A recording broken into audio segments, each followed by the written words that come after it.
The lord. దేవుని నామంలో అందరికీ వందనాలు. ఈరోజు బైబిల్ ద్వారా దేవుడు మనతో మాట్లాడుతున్నాడు. ఫస్ట్ దినవృత్తాంతాల గ్రంథము 12వ అధ్యాయము 40వ వచనము.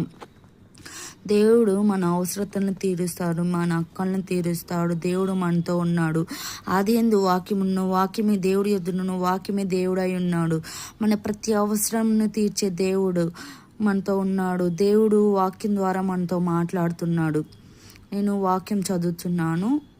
ఇశ్రాయేలులకు సంతోషం కలిగి ఉండెను కనుక ఇస్సాకారు, జెబూలూను, నఫ్తాలి అను వారి పొలిమేర వరకు వారికి సమీపమైన వారు గాడిదల మీద, ఒంటెల మీద, కంచర గాడిదల మీద, ఎద్దుల మీద ఆహార వస్తువులనైన పిండి వంటకములను, అంజూరపు అడ్డలను, ఎండిన ద్రాక్షారస గెల్లను, ద్రాక్ష రసమును, నూనెను, గొర్రెలను, పశువులను విస్తారంగా తీసుకొని వచ్చిరి. దేవుడు ఆహారం వారికి సిద్ధపరిచిండు, మనకు కూడా సిద్ధపరుస్తాడు. మన ప్రతి అవసరతలను తీరుస్తాడు. దేవుని నమ్ముకుంటే ప్రతి విషయంలో తోడు నిండి ఉంటాడు. కనుక మనం దేవుణ్ణి నమ్ముకోవాలి. మన అవసరతలను తీరుస్తాడు.